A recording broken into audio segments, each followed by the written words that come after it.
In today's day and age, we marvel at the power of AI and how it can compute thousands of calculations in milliseconds. While still a relatively new technology, we are entranced by its seemingly endless potential and by the fact that it almost has a brain of its own that is constantly growing and evolving. However, AI has existed since the beginning of time. It has always existed in the deepest parts of our mind, but we just call it a different name. Instead of artificial intelligence, we call it the ego. But the two are pretty much the same. Like AI, the ego is not the source of truth. It needs to feed on something in order to produce something else. For those of you who have used ChatGPT before, you know that it can't give you a response until you first provide a prompt. Similarly, our ego cannot create illusions and deceptions without first using our own thoughts and experiences. This is why the ego is largely dormant in newborns, toddlers, and young children. They have a very much smaller pool of thoughts and experiences than you and I do. And so, the older we get and the more experiences we have, the more data, if you will, the ego has to work with. It is constantly evolving and getting smarter, creating thought patterns that it knows will give us trouble.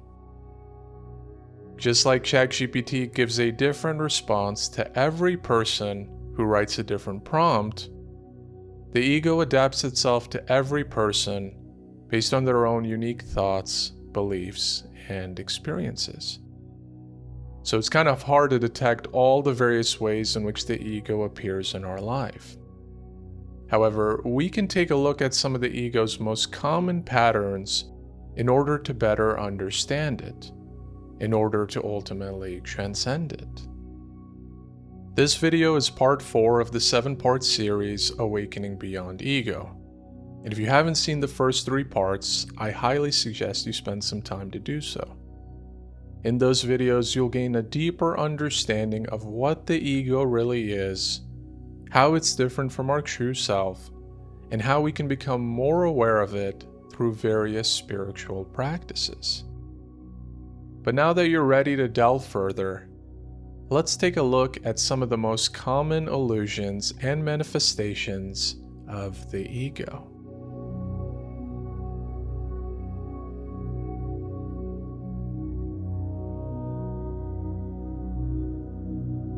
While there are perhaps more egoic patterns than we can ever realize, the most common ones include being defensive, being attached to outcomes, comparing ourselves to others, and seeking external validation.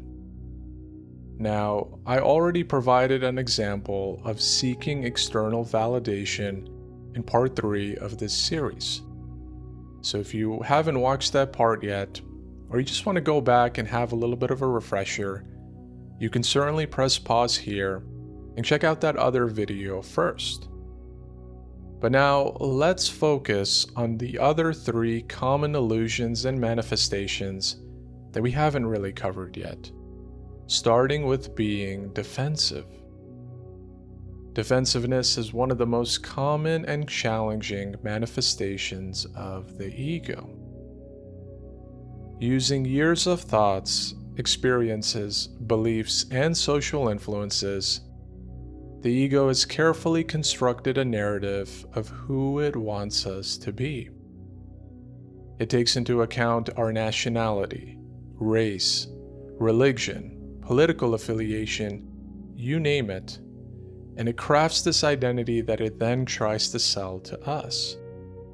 It will quite literally make us believe that we are the thoughts and stories playing inside our head.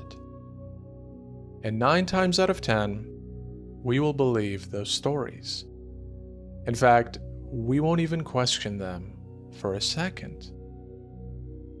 When we're unaware of the ego to begin with, we accept this mind-made identity as the ultimate truth. And by doing so, we create this rigid and false version of ourselves that hates to be challenged and tested. For example, if we identify strongly with a political party, then any tweet, post, or remark from an opposing party triggers us. It makes us defensive. And the reason we become defensive is because we feel like someone is attacking the essence of who we are. We don't realize that people change their political affiliations all the time, or the fact that no baby or toddler, that is someone with a very dormant ego, has an affiliation at all. They don't even know what a political party is to begin with. So instead of reflecting on these truths, we are stuck in our ways and become even more defensive, combative, and ignorant of the ego, pulling our strings in the background. But here's something to remember. If you try to identify with anything that is not your true essence, you open yourself up to pain, suffering, and ignorance. Defensiveness arises because you have identified with something or someone that is not really you. And so the ego tries to convince you that you need to defend yourself, when in truth, there is nothing to defend against. Not in the spiritual sense, at least. However, so many of us don't realize this because we are deeply entrenched in all the ego storytelling. It's like when we watch a good movie at the theater. We don't realize that it's a movie because we are so engrossed in the characters and their lives, dreams, and struggles. We may not even realize that we exist in that moment because we identify so strongly with the stories that are unfolding on the screen. But the very minute the movie ends and the lights turn back on, we remember that we are in a movie theater, and the fact that those stories aren't real. They were just something to distract and entertain us for a couple of hours. In this example, the ego is the movie, and the mind is the screen on which the movie is being played. The mind itself can actually be a very empty and peaceful screen. But the minute the movie starts, we don't see an empty screen anymore. We see a story. And not only that, we see how we connect to that story. This is how our tendency to identify with other things can make us unaware of the truth that we don't actually need to identify with anything in the first place. It's almost counterintuitive when you think about it, but you don't need to identify with your true essence because you are already that. No thoughts, ideas, or words can ever explain or capture the essence of something. It's like me telling you what a mango tastes like, but you haven't tasted one before. I can tell you it's sweet and soft and so forth, but until you actually taste or experience that mango, you won't know its essence. Until you experience your essence, you won't know what it is. Identification is therefore just a mental activity to give yourself the ability to understand and navigate the material world. But it doesn't really give you a sense of what your essence is. In other words, it's just describing the mango and nothing more. So be careful that you don't identify with any thoughts or ideas swimming inside your mind. You don't need to believe the story that is being played on the movie screen. You just need to experience this essence for yourself to know that it is the real you. When you don't experience this essence, you experience what we call mental and emotional pain and have no choice but to become defensive. However, your true essence, or consciousness as it's sometimes described, can never be attacked and so it never needs to be defensive. Only things that are fragile, vulnerable, and insecure need to be defensive. But consciousness is none of these things, which is why the ego tries to prevent us from remembering our essence by distracting us with thoughts, beliefs, and the need to create an identity. However, you don't need to create an identity in the first place. You are already you, and no words, labels, or ideas can ever capture that essence. Realizing that you are beyond identification is the most powerful thing you can ever do for yourself, and it is the ultimate key to overcoming defensiveness.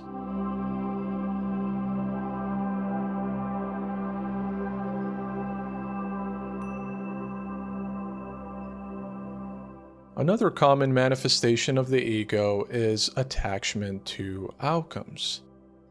Now, for me personally, this is something that I sometimes struggle with. I often get swept into the belief that I need to do something in order to attain peace and happiness. And because I have this false belief, I unconsciously pour all my energy and effort into the doing of a particular task rather than the being that comes with it.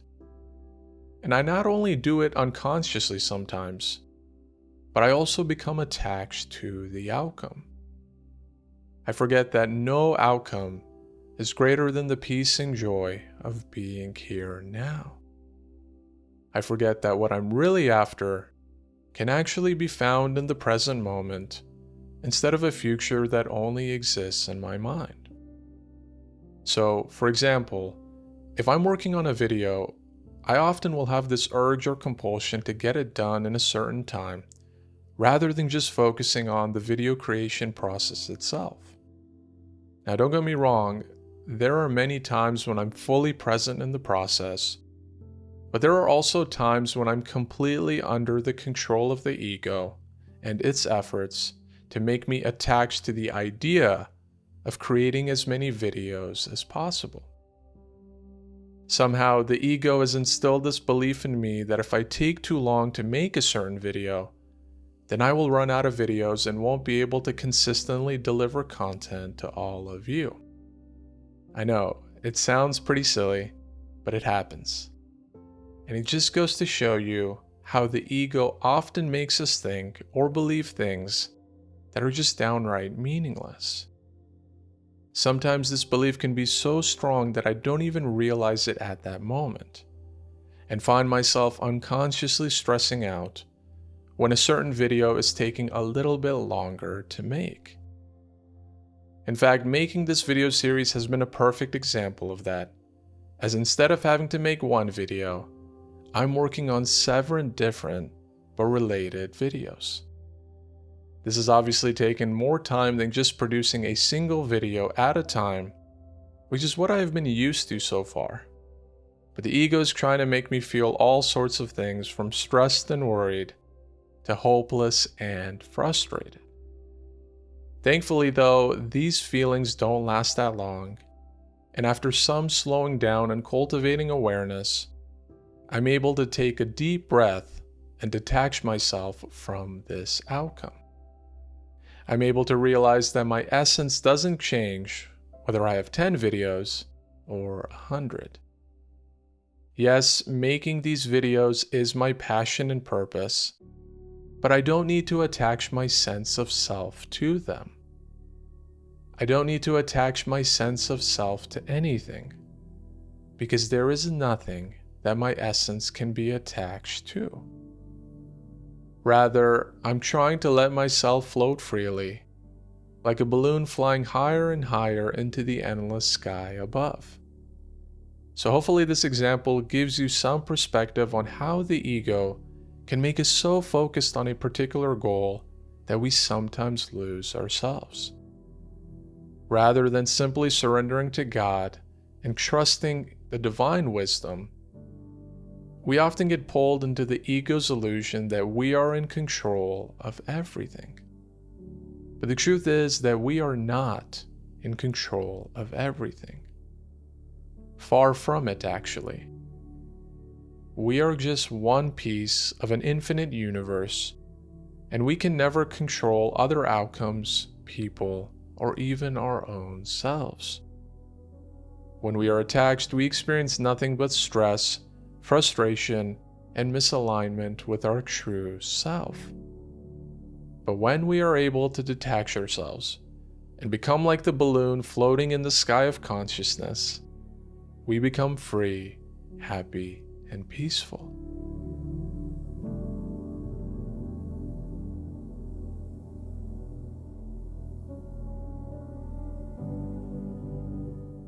Finally, and this one is perhaps the most prevalent illusion, the ego is notorious for making us compare ourselves to others. This is especially true in today's world, where everyone's lives are out on the open on social media for everyone to see. You can see how much money someone makes, how many followers they have, or even how their romantic or family life is like. There simply is no privacy at all anymore, and this has created a culture of mass comparison and insecurity.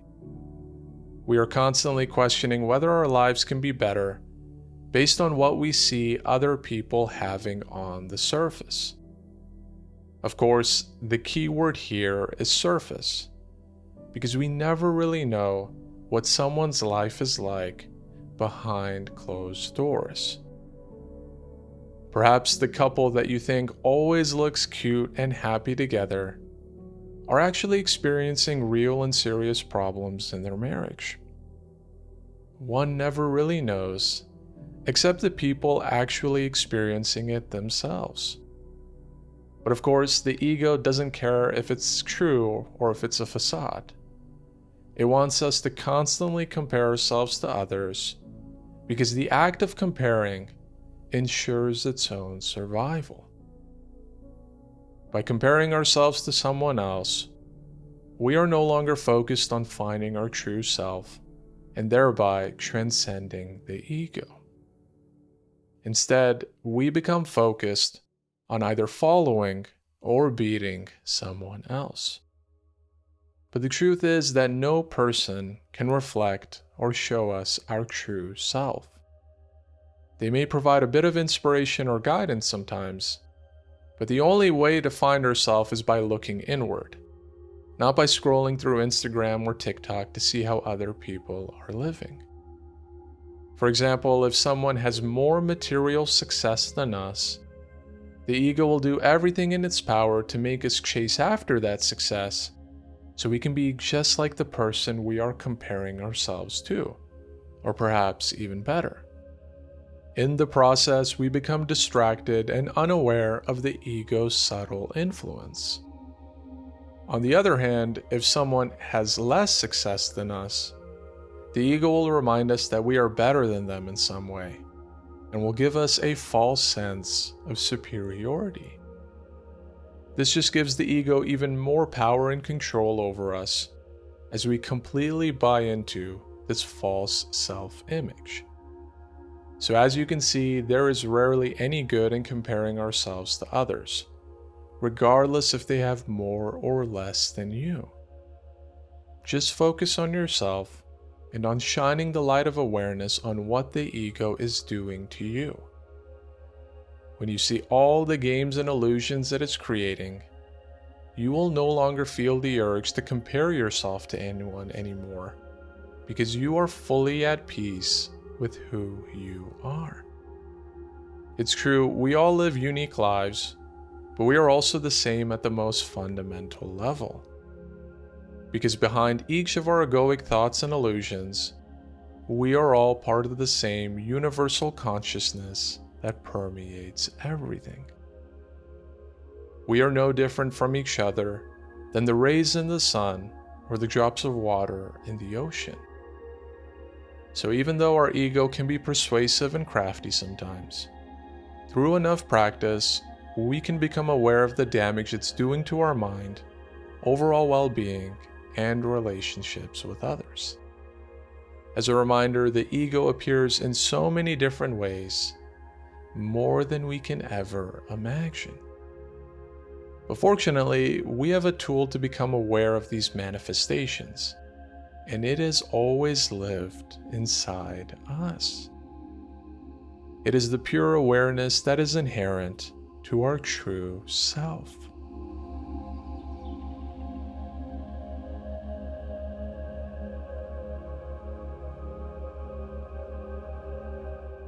So now that we actually understand the ego and how we can become more aware of it, let's prepare ourselves for the 5th video of this series, which focuses on how to actually transcend the ego.